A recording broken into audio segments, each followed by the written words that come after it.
Are you looking to buy a new subcompact crossover? Well, you came to the right place because we have tested out nearly every single option in this huge segment. And today we're going to be going through our top 10 picks. And these ratings won't just be arbitrary because we will be rating these subcompact SUVs in the 10 most important categories for buyers in this segment to give you our objective winner. Now, after that, we will also be talking about our subjective winner on which one Drew and I would put in our driveway based on our expert opinion. So, which subcompact crossover is the best pick for you? Well, stay tuned to find out.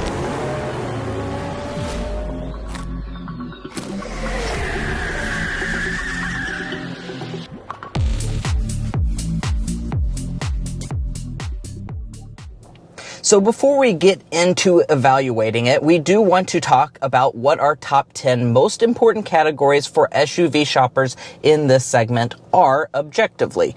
So that will be luxury features, powertrain choices, drive experience, cargo space, rear seat, technology, active safety features, reliability and resale value, and then a big category which counts as both 9 and 10 will be value under $30,000. That's a very important thing for this segment of vehicle. People are price conscious, so double weighting that category. Right, exactly. These are selected for this category and the things important to you guys.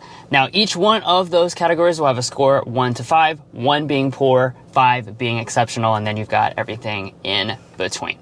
But now it's time to get into our top 10 without further ado. All right, so beginning things at the number 10 slot, out of those 17 total options in the segment is the Volkswagen Taos. So this comes in at an overall score of 34 points out of a maximum score of 50.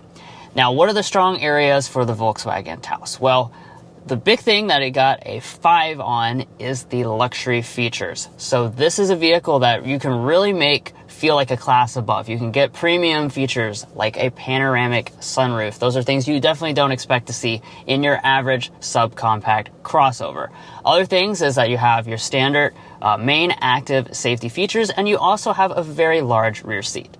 Moving on to the number 9 slot is going to be the Chevy Trailblazer with an overall score of 34 out of 50 possible points. I do want to point out if they happen to tie, which these two did, we'll be breaking that tie with our expert opinion in other categories that are not in these 10 evaluated criteria. Now, strong suits for this Trailblazer would be the technology. They really have updated it to have exceptionally good technology for this segment, and also it has a really good amount of luxury features. It scores a 4 in that category, so it's a very well-rounded product, which ranks it in the number 9 slot.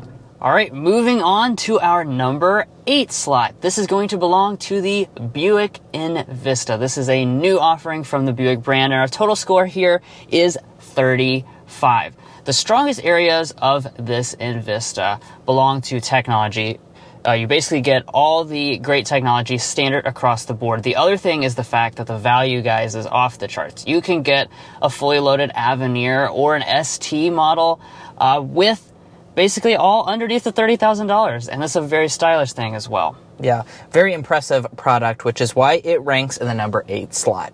Now, before we get any further along in our rankings, we do want to make a note about future products. New products in this segment are rolling out all the time, so at the time of this video, we are evaluating the vehicles that we've had hands-on experience with. One of the vehicles that is new to this segment will be the Nissan Kicks, and we're going to be driving that very soon, but we have not had the hands-on experience yet, so it will not be included in this ranking. And moving to number 7, we have our third General Motors vehicle on the same platform. This is the Buick Encore GX. I'm not going to reiterate too much, but this has a really good technology. It scores a 5 in this category, and the reason it scores a little bit higher than the Envista is because it has more space as well as available all-wheel drive, so that certainly boosts its score just a little bit to an overall ranking of number 7. All right, barreling forward to our number 6 pick, we have the Subaru Crosstrek. This is coming in an overall score of 36. Now, the strong areas of this new Crosstrek This biggest category is going to be active safety because Subaru gives you their EyeSight safety suite as standard equipment across the entire lineup. That's certainly very nice. Another thing that's really nice about this Subaru is that it nails the reliability category. It's one of our top ranking products in that segment. And you also have 2 different engine options that you can pick from in the powertrain department. And standard all-wheel drive, as with any Subaru. But things are heating up, and we're about to get into the top 5. But first, if you're new here, we're brothers, and we've been reviewing cars since we were 12 and 16. We may be young, but we love cars. And we'd love for you to subscribe to be a part of our Car Confections family. Let's learn a lot, have some fun with all the latest cars. And drum roll for our number 5 slot, which will be the Toyota Corolla Cross, coming in at an overall score of 36 out of 50 possible points. Now, this is a very solid performing vehicle. It actually scores a 5 in 3 different categories. Those categories would be powertrain choices. You have a hybrid offered, which, believe it or not, is pretty rare in this segment of vehicle, and that's very important to a lot of buyers. Additionally, it's a Toyota, so this is the number 1 reliability and resale value brand out there, and you're also going to have all of your active safety features as standard equipment regardless of what trim level you choose. Now, what is this vehicle's weakest link? Well, in this case, it's actually going to be just the drive experience. It's not something that is going to be all that enjoyable in your day-to-day drive. It's more of an appliance when you get behind the wheel. Next up is a vehicle that certainly does not drive like an appliance. This is the Mazda CX-30 coming in with our number 4 slot and an overall score of 36 points.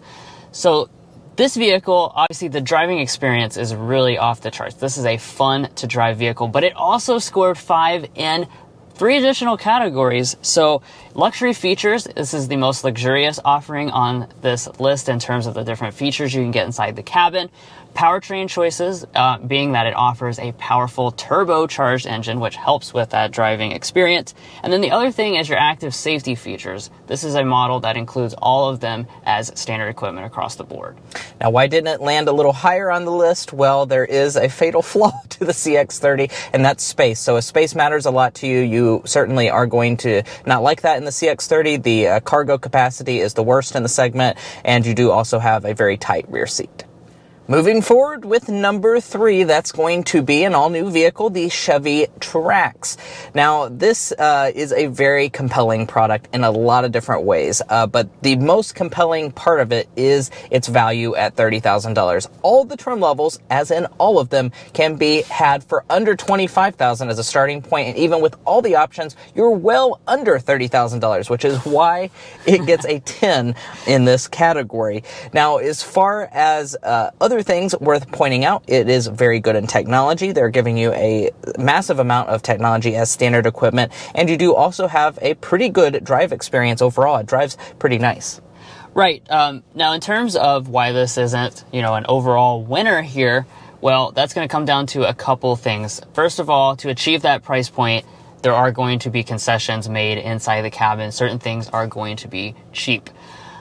Also, the powertrain choices. So they're making the Trax front wheel drive only. That's going to be a big deal to a lot of you guys. And also the fact that the engine is a very, very tiny 3-cylinder. Now, before we get into our top 2 picks for this competitive segment, we do want to remind you guys, if you're looking to buy any of these subcompact SUVs or any new vehicle, to go to carconfections.com/newcarquotes. Now, the reason you do that is because there's a tool on our website that will connect you with local car dealers in your area to get you the best price. It's also going to give you access to invoice pricing information, which is a great tool for dealership negotiation. If you'd like to take advantage of that, a link is provided in our video description, and there's also a pinned comment at the top of this video. All right, now it's time to get to that number 2 pick, and today that is going to be the Hyundai Kona. So this is an all-new product this year with this redesign, and our total score is 37. So what's the strongest area with the Kona? So what you're looking at is really having a very luxurious experience in terms of your features. Obviously, Hyundai packs in everything. They give you Things like a 360 camera, panoramic sunroof, you get digital gauge cluster, just all types of premium things you do not expect to find in a subcompact crossover. The other thing that's really strong about it is the technology. So they've given it the updated infotainment system, which is really well put together and gives you features like wireless Android Auto and Apple CarPlay.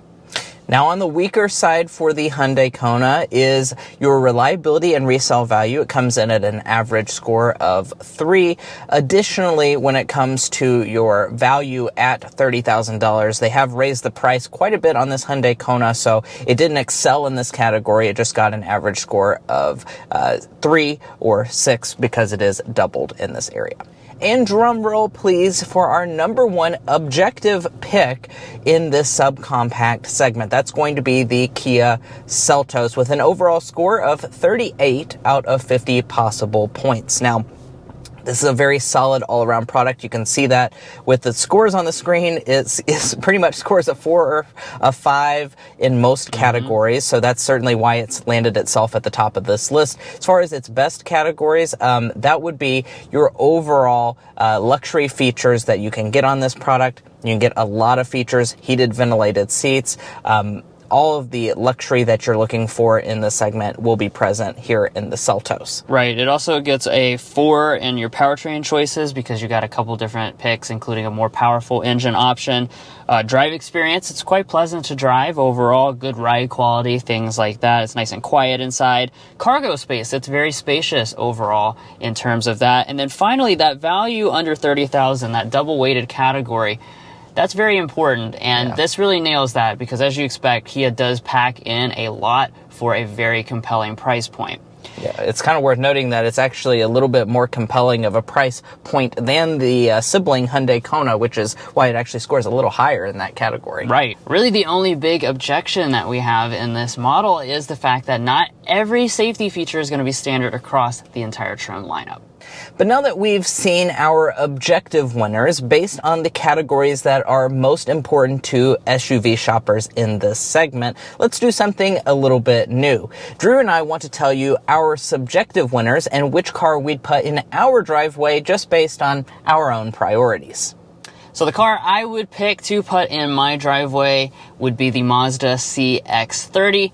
As a car enthusiast, I really enjoy the way that drives and having that really powerful turbo engine, as well as the luxury that makes me feel like I'm actually in a luxury subcompact crossover would be the reason why I would put it in my driveway. Now, I think that's a very, very valid point. However, I am going to disagree on which vehicle I'd put in my driveway.